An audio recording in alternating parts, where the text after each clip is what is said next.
Sa mga nakami sa kanta ng Sugar Free, nagbalik entablado po ang Pinoy musical na Sa Wakas. Tampok hindi lang ang mga hit song ng banda, kundi ang naiibang paraan nito ng pagkukwento. Saksi si Dano Tingkungko. Paboritong paksa ng maraming kwento. Saan ba nagsisimula at nagtatapos ang isang love story? Pero ibahin daw ang musical na ito dahil iba ang pagkakakwento. Bagamat may clue sa pamagat na Sa Wakas.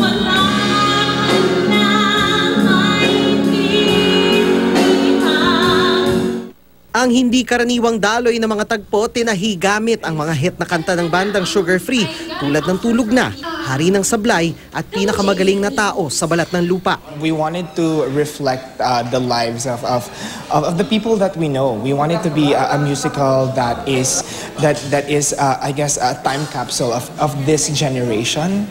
And so even though the music the Sugar Free as a band has since disbanded, their songs are quite timeless. Tamang-tama para sa mga nakakamiss sa banda na nag-disband noong 2011. I've always believed kasi that the music will always outlive the musician. So it doesn't really matter anymore who sings my songs. I'm just really grateful na the cast that they got is fantastic. The production is excellent. It's better than ever. Tamang-tama rin para sa mga nakamiss ng first staging ng musical noong 2013. Katunayan dahil sa petisyon ng mga netizen kaya ito balik entablado.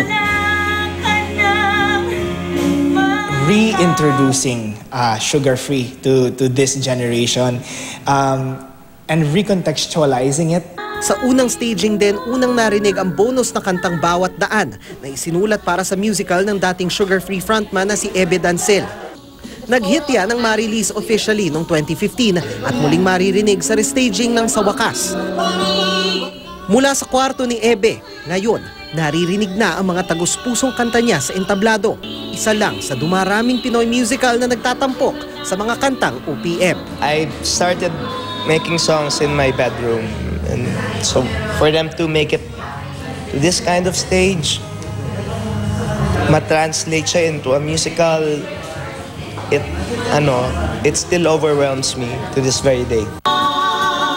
Ako si Dano Tingkungko, ang inyong saksi.